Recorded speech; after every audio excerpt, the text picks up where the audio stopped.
Bonsoir à tous et bienvenue dans la bande. Ce soir, dans votre nouveau numéro de BDLB, on va se consacrer à la culture et plus précisément à la sculpture. Depuis hier se déroule une résidence culturelle au Centre culturel de Pomémy à Koné. Des artistes, des sculpteurs vont réaliser 2 sculptures qui vont être implantées dans la ville de Koné. C'est une résidence qui réunit à la fois des sculpteurs confirmés et novices. 2 sculptures dans la ville.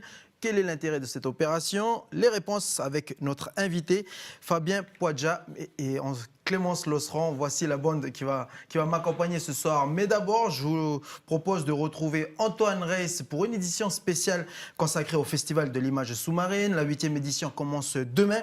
Antoine Reis est au cœur de l'événement. On va le retrouver au Rex de Nouméa. Et à partir de ce soir et jusqu'à vendredi, Antoine recevra des photographes qui participent donc à la 8e édition de ce festival de l'image sous-marine. Et ce soir, il commence avec Stéphane Peretti. C'est un photographe sous-marin, bien entendu, et il nous parle de sa passion. Je vous laisse avec Antoine et Stéphane Peretti pendant 10 minutes. On se retrouve après. Bonsoir et bienvenue dans cette première édition spéciale consacrée au 8e Festival de l'image sous-marine de Nouvelle-Calédonie. Nous sommes ici dans la salle de projection du Rex, là où va être diffusé plus d'une douzaine de films locaux et internationaux dès demain à partir de 16 h. Vous pourrez également découvrir plus d'une soixantaine de photographies dans la salle d'exposition. Et parmi celles qui sont proposées, on retrouve celle de notre invité Stéphane Peretti. Stéphane, bonsoir. Bonsoir Antoine. Enchanté. Merci de m'avoir invité. Avec plaisir, merci d'avoir accepté. Du coup, vous faites partie des participants en compétition cette année dans la catégorie photo. Vous aviez le choix de choisir 3 photos. Et vous avez décidé de présenter celle-ci pour commencer. Donc est-ce qu'on peut avoir l'envers du décor? C'est un œil. Oui, effectivement. C'est un œil de merloche que j'ai décidé de présenter dans la catégorie macro. Donc j'ai choisi cette photo parce qu'elle me parlait un petit peu, notamment au niveau des détails sur la pupille. Donc pour une fois, j'ai choisi une photo en macro à présenter. Et alors justement, est-ce que vous pourriez nous faire part un peu des conditions de prise de vue? Avec quel outil vous avez saisi cet instant et comment ça s'est passé ce rapport avec ce poisson? Alors, j'y suis allé en plongée bouteille pour faire cette photo avec un ami, mon binôme en plongée.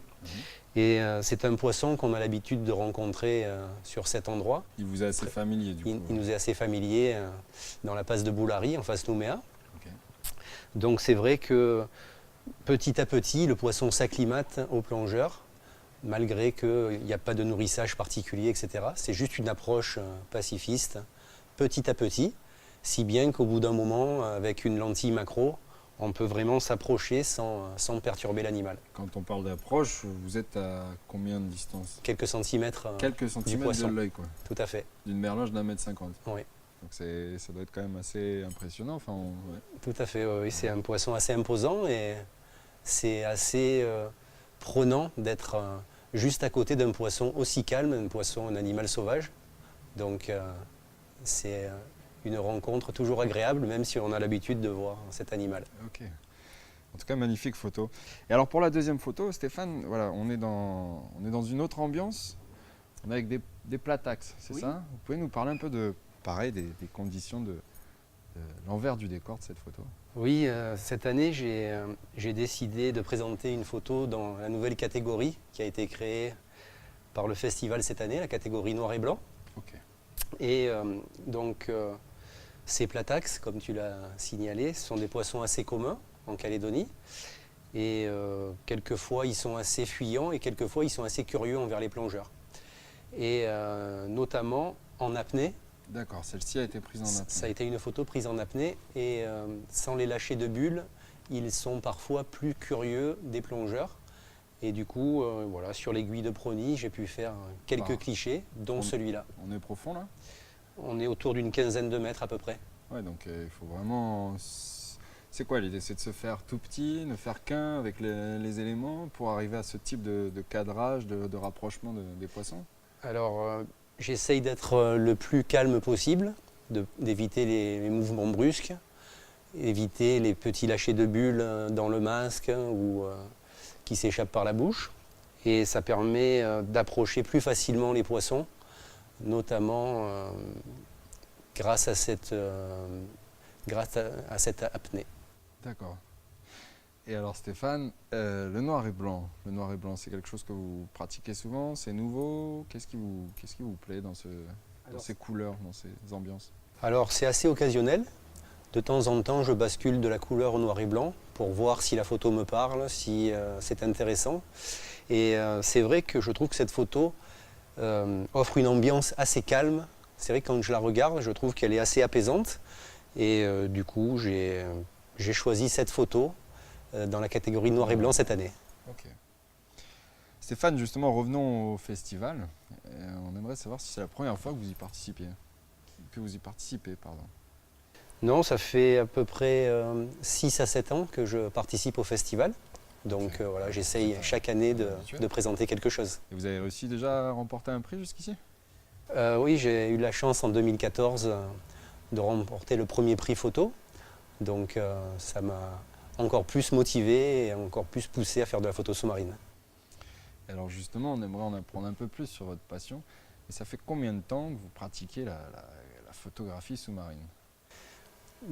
À titre régulier, ça doit faire 9 à 10 ans que je pratique la photo sous-marine.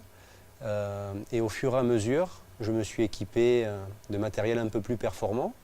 Mais au début, un simple appareil photo étanche, sans caisson, sans flash externe, était largement suffisant pour profiter du lagon, pour profiter des belles couleurs. Donc des fois, ça effraie un peu les plongeurs de s'équiper, mais c'est quelquefois avec un matériel très simple qu'on peut arriver à faire des photos sympas et se faire plaisir. Et alors aujourd'hui, j'imagine que c'est des heures et des heures de plongée, vous y passez beaucoup de temps? Surtout en apnée, mais malheureusement en bouteille, on est un peu limité par la réserve d'air. Mais c'est vrai qu'en apnée, je passe quelquefois 6 à 7 heures dans l'eau pour une seule séance. Okay. Surtout quand on trouve quelque chose et qu'on veut arriver à un résultat et que l'animal veut bien, par exemple, rester proche et n'est pas effrayé. On en profite et on passe des heures. On a la chance d'avoir de l'eau chaude, donc... Ouais, ça va, c'est confortable. Mais alors justement, quand vous dites que quand on trouve quelque chose, qu'est-ce que vous recherchez? Qu'est-ce que vous recherchez dans la photographie sous-marine? Vers quoi vous allez en général? Alors déjà, je fais de la photo sous-marine parce que ça se marie parfaitement avec le milieu aquatique qui me plaît depuis petit. Et après, je recherche des comportements, des choses peut-être un peu inédites. Et donc c'est la quête d'une photo un peu inhabituelle. Donc forcément, il faut y retourner pour améliorer un peu ces photos. Ok. Et alors Stéphane, vous plongez uniquement en Calédonie ou votre passion justement pour la photo vous emmène dans d'autres mers, d'autres océans? Non, quelquefois je plonge ailleurs, dans l'océan Atlantique, aux Açores par exemple, ou il n'y a pas très longtemps, autour de l'île de la Réunion, pour plonger avec les baleines, avec les mers et les baleineaux. Donc c'était vraiment assez exceptionnel comme rencontre. Tout en respectant les animaux, on arrive à se mettre à l'eau avec les animaux et à croiser les regards avec des mammifères de cette taille. C'est des moments assez magiques. J'imagine. On a tendance à dire que le lagon de Calédonie est l'un des plus beaux du monde. Oui, c'est vrai. J'imagine que dans ce type de mer, d'océan, il y a aussi une multitude d'instants, de vie, de couleurs. C'est aussi intéressant, non? Tout à fait. Quand on plonge en mer Méditerranée, quand on plonge en Atlantique, c'est d'autres animaux, d'autres lumières, d'autres faunes, d'autres flores. Donc c'est vrai que c'est toujours agréable de sortir du territoire et de plonger ailleurs. Ouais. Et alors Stéphane, quel est le prochain défi? Qu'est-ce que vous aimeriez photographier que vous n'avez pas encore dans votre collection? Alors, j'ai pas de voyage en cours, mais mon rêve, ce serait de photographier les iguanes des Galapagos. Donc, j'espère d'ici quelques temps. Les iguanes qui sont marins. Les iguanes marins aux Galapagos. J'espère pouvoir faire ce voyage et réaliser ce rêve. Ouais, ce rêve. Ouais. Stéphane, après tout ce que vous nous racontez là, des heures et des heures passées sous l'eau à saisir des instants d'animaux, d'espèces vivantes, subaquatiques, mais on a l'impression que c'est votre métier ou pas du tout, je me trompe? Non, pour l'instant, c'est à titre amateur que je fais ces photos. Donc je les réalise pendant les temps libres ou le week-end, ou en plongée de nuit en semaine, par exemple. Plongée de nuit aussi, ça vous arrive de faire des photographies de nuit? Tout à fait. J'imagine que c'est une toute autre atmosphère, un tout autre monde. Oui, c'est très apaisant, le milieu marin la nuit.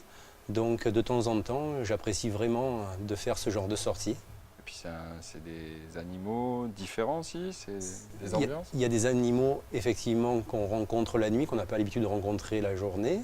Et les animaux de jour qui se cachent pour dormir, pour échapper aux prédateurs. Donc c'est une autre plongée, mais c'est vraiment très intéressant. Et j'aime beaucoup la faire, la plongée de nuit, notamment en apnée, parce qu'on a le temps, on peut vraiment être au rythme de la nuit avec les animaux et prendre son temps. Et justement, il y a une réelle différence entre l'apnée, on en a parlé un peu, mais la différence entre la bouteille et l'apnée, c'est un comportement, une attitude, un rapprochement différent avec les animaux? Oui, compte tenu que je ne plonge pas en recycleur, Ouais. en plongée bouteille, donc en plongée bouteille, je fais Vous des faites des bulles. Avec certains animaux, c'est pas forcément très bon pour les approcher. Donc du coup, beaucoup d'espèces sont plus facilement abordables en apnée et on se sent aussi plus léger, plus libre et on a tout le temps nécessaire pour les photographier et pour arriver à son objectif. Stéphane, merci de nous avoir fait partager ces instants et votre passion et surtout ces magnifiques photos. Merci Antoine. Un bon festival et on croise les doigts pour vous. Bon festival à tous. Merci. Et nous, on se donne rendez-vous dès demain pour une nouvelle édition spéciale avec un nouvel invité qui, vous allez voir, aura aussi des photos bien surprenantes. C'est demain à 18 h dans Bienvenue dans la bande. Et n'oubliez pas, le Rex ouvre ses portes dès 16 h. À bientôt. Voilà, merci Antoine Reis. Antoine que l'on retrouvera demain à 18 h avec un autre invité, toujours pour une édition spéciale consacrée à la 8e édition du Festival de l'image sous-marine. Vous l'avez remarqué, nous sommes donc de retour sur le plateau de BDLB. Comme je vous le disais, ce soir, il sera question de sculpture. Depuis hier se déroule une résidence culturelle au Centre culturel de Pomemi à Koné. Des sculpteurs vont réaliser 2 sculptures qui vont être implantées dans la ville de Koné. Alors, 2 sculptures dans la ville, quel est l'intérêt de cette opération? Que représentent ces sculptures? Quel message véhiculent-elles? Les réponses dans votre BDLB de ce soir. Je vais y arriver, excusez-moi pour ces cafouillages, avec Clémence Losseran et notre invité Fabien Poadja, qui est agent du service animation à la mairie de Koné. Bonsoir la bande, bonsoir à tous les deux. Bonsoir. Et puis bienvenue à notre invité. Alors Clémence, ce soir, donc, je vous propose que l'on passe au menu. Tu vas nous présenter une nouvelle rubrique. Le rendez-vous du mercredi, c'est le jour des enfants. Donc c'est le jour où les enfants, je ne vous apprends rien, n'ont pas cours l'après-midi. On a voulu leur donner un espace de parole sur Calédonien. Et donc la rubrique ce soir s'intitule Mon mot à dire. Exactement, Mon mot à dire, qui est donc une rubrique qui est préparée par Océane Zobler, sera donc diffusée tous les mercredis et donne la parole aux enfants sur l'actualité. On développera un petit peu plus longuement cette présentation au moment du visionnage de cette capsule. Et en plus, aujourd'hui, c'était mercredi pédagogique, donc vous avez toute Tout la à fait. journée pour attendre BDLB et Mon mot à dire et retrouver Océane ce soir. Autre rubrique à retrouver tous les mercredis dans votre BDLB Culture. Cette rubrique s'intitule Une photo, un regard. Le pays regorge de photographes talentueux qui restent encore dans l'anonymat. Il est tout à fait normal qu'on leur accorde aussi un espace de parole lorsque l'on parle de culture dans BDLB. Ce soir, le photographe Fred Payet nous raconte l'histoire de ce cliché, donc d'une photo prise dans un squat de Nouméa. C'est à découvrir ce soir dans BDLB. Alors, restez avec nous. Notre invité, Fabien Poadja, agent du service animation à la mairie de Koné. Merci d'être là. Merci à vous pour l'invitation. Fabien Poadja, 7 sculpteurs sont actuellement en résidence au Centre culturel de Pomimi. Comme je l'ai annoncé en présentation, ils vont donc réaliser 2 sculptures de 4 mètres qui seront implantées dans la ville de Koné. Alors, présentez-nous cette opération. Alors, cette opération, au départ, c'est une initiative du Centre culturel de Pomemi avec l'association Provetila qui est en charge de la gestion de ce centre culturel. Dans le cadre du développement du partenariat entre ce centre culturel et les collectivités locales, dans la commune de Koné, ils nous ont présenté un certain nombre de projets. Dans ce projet-là, la résidence culturelle avec cette spécificité-là par rapport à la sculpture. Ils nous ont présenté ça. Ça a été présenté donc en commission culture et destin commun de la commune de Koné. Ça a été validé. Nous avons souhaité, encore une fois, accompagner ce projet et cette résidence-là. Donc, ça a été une volonté communale. Donc, l'objectif aujourd'hui par rapport à cette résidence sculpture, c'est encore une fois de permettre aux sculpteurs confirmés ou novices de la commune de pouvoir approfondir un petit peu leur savoir-faire et développer et valoriser un petit peu cette pratique artistique. L'échange et la transmission de savoir. C'est ça. Alors, la résidence a commencé, et notamment la fabrication de la première sculpture a commencé. Et notre journaliste Vanessa Kédé s'est immiscée entre deux coups de marteau. Regardez, reportage. Tu mets une droite là, assis comme ça, là. Puis tu rentres. Tu vas travailler d'abord un coup, un trait comme ça, là. Plus en plus, tu rentres. Il va sortir droit, le côté. Franck est originaire de Wawilou. Il est intervenant au centre culturel de Pomemi depuis maintenant 5 ans. L'art de sculpter, il a appris dès son plus jeune âge. Sur cette résidence, Franck et 2 autres intervenants forment des jeunes originaires de Koné. Il nous dévoile pourquoi partager son savoir-faire lui est indispensable. C'est important pour moi de transmettre mon savoir-faire, c'est pour que la culture continue toujours plus tard. Idem pour Narcisse et Patrick, les 2 autres intervenants. Pour les 4 stagiaires, cette résidence leur permettra de perfectionner leur travail, mais la sculpture, ils la pratiquent déjà. Ici, ils sont en train de sculpter l'œuvre qui sera installée au niveau du rond-point du centre commercial Théari. Cette œuvre symbolise le vivre ensemble, un des thèmes choisis par ces jeunes pour illustrer leur vie quotidienne et celle dont ils veulent partager. Pour l'un des stagiaires, voir une œuvre qu'il a réalisée exposée dans un espace public, c'est un honneur. Je crois que dans ces bois-là, on va quand même mettre les noms des sculpteurs qui ont participé. Nos noms, ça va être là. Et tout le monde, ils vont voir demain ou après-demain. Même si on n'est plus là, ben, nos enfants, ils vont voir. Et c'est pour ça que je dis que c'est un grand honneur pour nous. Ce tronc de houppe servira à créer la 2e sculpture qui ornera le rond-point de la Poste au centre du village de Koné. Une œuvre dédiée aux 100 ans de la guerre de 1917. Dès juillet, vous pourrez contempler ces édifices aux emplacements prévus. Donc voilà, c'est à partir de juillet que les 2 sculptures seront exposées. Où est-ce qu'on va pouvoir les voir ? Alors, ces sculptures vont pouvoir être vues par l'ensemble de la population donc sur l'aménagement qui est fait donc, en face de l'OPT actuellement, en cours de travaux actuellement. Donc, encore une fois, la volonté politique et communale, c'est encore une fois de valoriser ces savoir-faire, encore une fois, et ces pratiques artistiques en les mettant à la vue de tous pour que la population puisse se dire qu'aujourd'hui, il y a des choses que l'on peut faire avec très peu de moyens. Il faut avoir du bois, un esprit artistique et compagnie. Mais pour dire qu'aujourd'hui, il y a beaucoup de choses qui peuvent être faites, même si aujourd'hui, Koné, c'est une ville en développement avec beaucoup de choses qui se passent autour.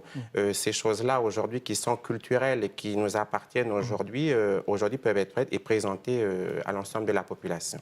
Et pour revenir sur les thèmes qui vont guider un petit peu, donc il y a le destin commun. Alors, le thème qui a été choisi par la commission, justement, Culture et Destin commun, ça a été celui du vivre ensemble. Encore une fois, aujourd'hui, pour rester dans la continuité de l'exécutif et du conseil, de la majorité municipale actuellement sur Koné, qui était donc la construction d'une ville océanienne. Aujourd'hui, on voulait, sur la place Charles de Gaulle, aujourd'hui, qui est en cours de travaux aujourd'hui, à mettre sur cette place-là donc ces sculptures pour dire qu'aujourd'hui la culture kanak et cette place qui porte un nom qu'on n'a plus besoin de présenter, c'est un symbole fort. Pour dire qu'aujourd'hui la ville de Koné, c'est une ville qui est en devenir, qui est en construction, avec cette volonté encore une fois de construire cette ville océanienne avec l'ensemble des cultures qui sont présentes sur la commune. Alors du coup, qu'est-ce qu'elle représente là ? Qu'est-ce que représentent ces motifs-là que l'on a sur cette première sculpture à l'image? Alors là, moi-même, je n'ai pas pu voir parce qu'ils ont commencé lundi. Donc là, c'est vraiment, là, ils sont vraiment encore ensemble entre eux en train de travailler sur ce projet-là aujourd'hui. J'imagine qu'ils vont mettre des motifs représentatifs de l'ensemble des communautés qui résident sur la commune de Koné, mais qui, plus que ça, qui sont représentés sur l'ensemble du territoire de la Nouvelle-Calédonie aujourd'hui. Et comment les sculpteurs ont été choisis finalement? Enfin, s'ils ont été choisis, ou est-ce qu'ils sont venus sur le volontariat? Alors, à la base, ce qu'il faut savoir, c'est que l'objet de ces résidences-là aujourd'hui, c'est permettre de développer une certaine technicité par rapport à des pratiques qui sont déjà pratiquées par par ces artistes-là aujourd'hui, en faisant intervenir des personnes un peu plus confirmées. Donc, ces personnes-là ont été choisies parce qu'elles avaient un attrait pour justement cette pratique artistique et parce qu'elles avaient démontré à un certain moment, lors des préparations de festivals ou autres, donc un abri par rapport à cette pratique-là. Donc ces personnes-là sont tous originaires de la commune. C'est une volonté aussi communale de faire profiter à la population ce genre de résidence, Alors, en justement, partenariat avec le centre culturel de Pomemi. Alors justement, pour faire profiter à la population ce genre de résidence, cette résidence va durer 2 semaines au centre culturel de Pomemi, c'est à Bako. Est-ce qu'elle est accessible au public? Bien sûr, donc le centre culturel de Pomemi est ouvert et ouvert à tous, à tout public. Donc l'entrée est gratuite. Vous pourrez donc vous y rendre et puis pouvoir admirer, voir la construction de ces œuvres. Alors, parmi les 7 sculpteurs, 3 sont intervenants et les autres sont des stagiaires, comme vous venez de l'évoquer à l'instant. L'objectif, c'est de transmettre et former les futurs sculpteurs de demain. C'est un peu ce qui est relié dans le communiqué de presse du Centre culturel de Pomemi. Vous pensez, vous, personnellement, en tant qu'acteur assez présent dans le monde de la culture, en province nord et notamment au Koné, vous pensez que la sculpture est en danger? Alors, je ne me permettrai pas d'aller jusque-là parce que je suis peut-être un acteur comme tant d'autres au sein de la collectivité. Ce que je peux voir aujourd'hui, c'est que par rapport à la sculpture en elle-même, c'est vrai que par rapport à la population, le nombre de personnes qui résident sur la commune de Koné aujourd'hui, on a très peu de sculpteurs, voire, enfin, on en a un qui est très connu, qui est bien connu sur Koné, mais aussi sur l'ensemble de la province nord. Et donc, en ce qui concerne la sculpture, oui, Comment il s'appelle? Monsieur Kikiwa Bealo, voilà, que l'on ne présente plus dans la région. Mais après, c'est vrai que par rapport à la sculpture, c'est vrai c'est une pratique qui n'est pas aussi présente que d'autres, comme la peinture ou le tressage chez les dames. En tout cas, il est à l'honneur, la sculpture est à l'honneur sur le plateau, notamment avec le logo de Calédonia. Je ne sais pas si comme vous avez assisté au lancement de la chaîne, au discours de notre directeur éditorial, Jérémy Gondin, voilà, il évoquait justement ces traces-là, enfin ces coups de marteau, voilà, pour... Du C, voilà, de du C, Calédonia. Voilà. Donc, comme quoi... La sculpture ici, la culture a aussi une place importante. Voilà, sur Calédonia, quand on parle d'identité. Je vous propose que l'on fasse une petite pause, donc une courte pause, et on se retrouve dans la deuxième partie. À suivre, mon mot à dire. Océane Zobler donne la parole aux enfants. Ils vont nous donner leur point de vue sur la tradition. Fred Paillet, un photographe du pays, va nous raconter l'histoire d'un cliché pris dans un squat de Nouméa. C'est dans la rubrique Une photo, un regard. À tout à l'heure. À tout de suite.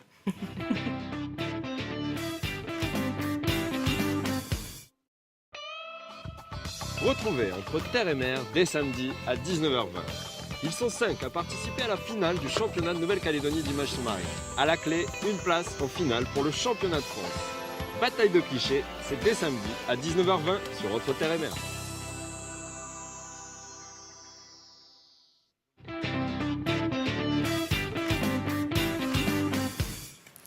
Nous sommes déjà de retour sur le plateau, dans la deuxième partie de BDLB. Le temps pour moi de me retrouver un peu dans mes notes.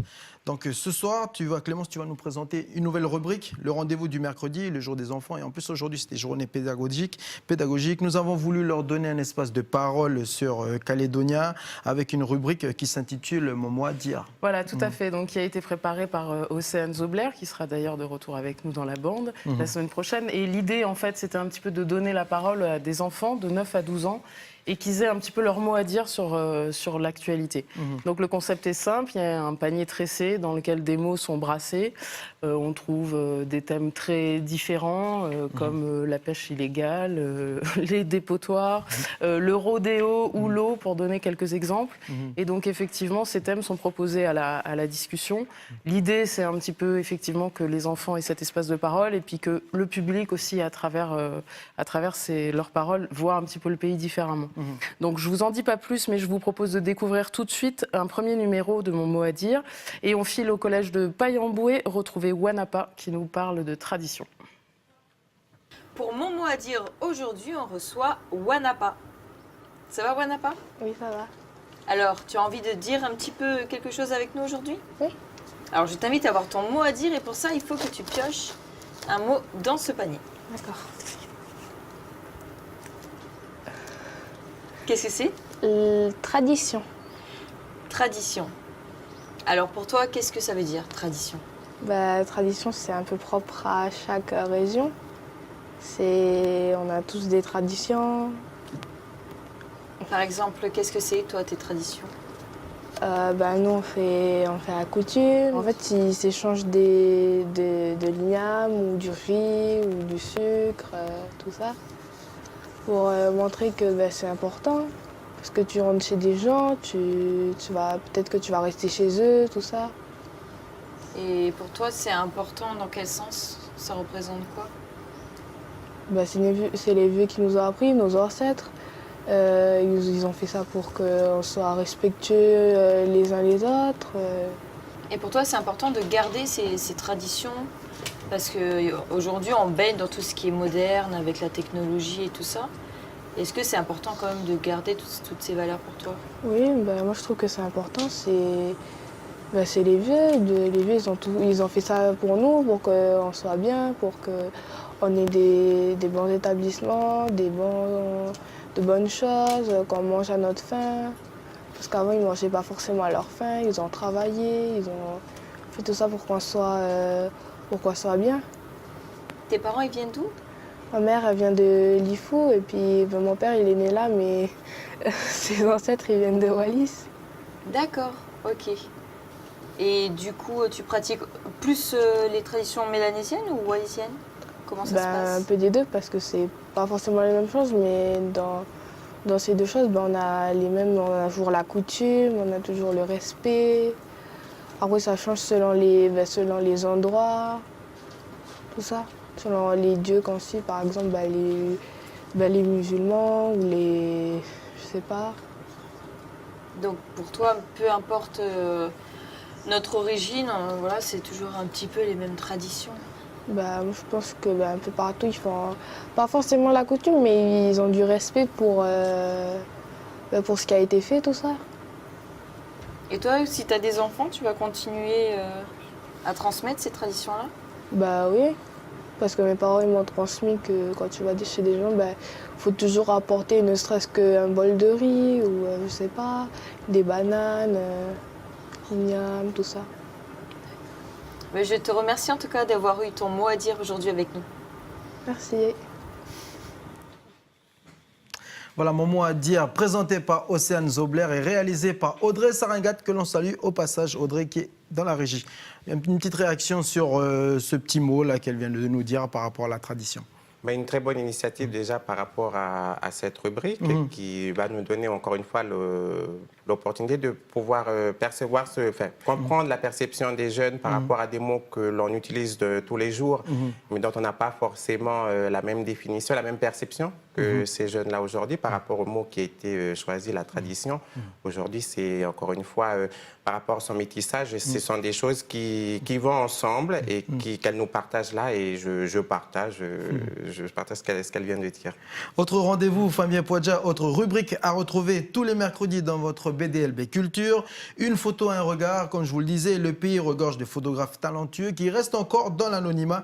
Il est tout à fait normal que leur accorde aussi une place de parole lorsque l'on parle de culture dans BDLB. Et ce soir, c'est le photographe Fred Paillet. Il nous raconte l'histoire de ce cliché d'une photo qui a été prise dans un squat de Nouméa. Regardez.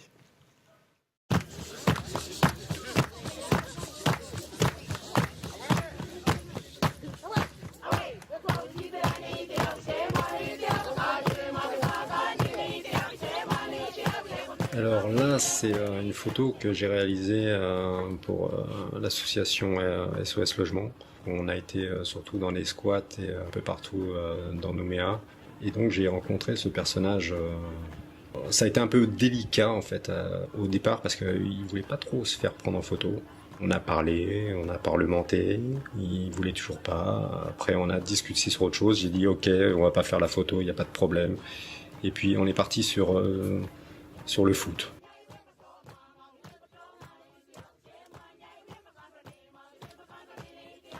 On s'est promené un peu chez lui quoi, en fait, et j'ai vu les coupes. Et donc voilà, la discussion est partie là-dessus parce que moi aussi j'ai fait pas mal de foot. On a bien sympathisé là-dessus. Et puis tout d'un coup, il s'est dit allez, ok, vas-y, tu peux faire la photo, il n'y a pas de problème.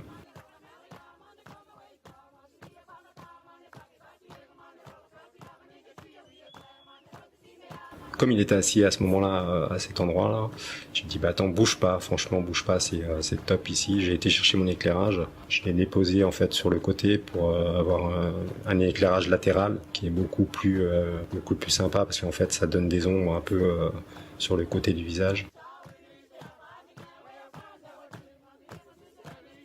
L'attitude était parfaite, l'endroit était magnifique, enfin malgré tout. Et puis voilà, j'ai fait la photo et je trouve que le personnage est vraiment très très beau. Tout y est quoi, je trouve. La lumière, l'attitude, l'endroit, voilà.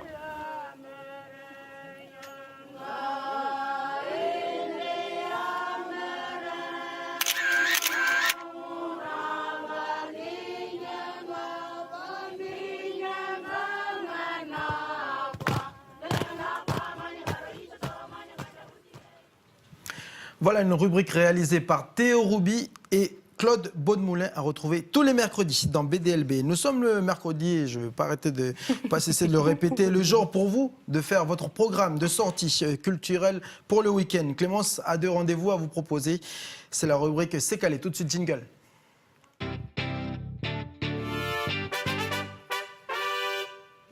C'est à toi, Clémence. Donc, pour ce jour des enfants, je vous propose un spectacle à voir en famille au Théâtre de Lille ce week-end. La compagnie Micmac propose de revisiter La Petite Poussette, un conte de Andersen avec des marionnettes. En gros, Poussette, c'est l'histoire d'une minuscule petite fille qui est entraînée dans des aventures incroyables qui vont bien évidemment la faire grandir et mûrir. Donc, ce conte initiatique a déjà été proposé ces jours-ci à des scolaires de Nouméa et sera de nouveau proposé pour 4 représentations ce week-end, samedi et dimanche, à 14h et 18h. Voilà, c'est à partir de 3 ans au Théâtre de Lille ce week-end à Nouméa. Une autre proposition, souvenez-vous, on vous en parlait la semaine dernière, les nuits des musées. Donc on replonge de nouveau dans cet univers. L'an dernier aussi, Chloé et Mara étaient partis dans les couloirs du musée maritime de Nouméa pour une enquête grandeur nature. On réutilise leurs belles images pour vous parler du programme de ce week-end, car cette fois-ci, c'est au musée de la Seconde Guerre mondiale qu'on vous attend. On vous attend en fait pour être enrôlé dans l'armée, Donc pour ceux qui sont motivés, il va falloir passer des tests.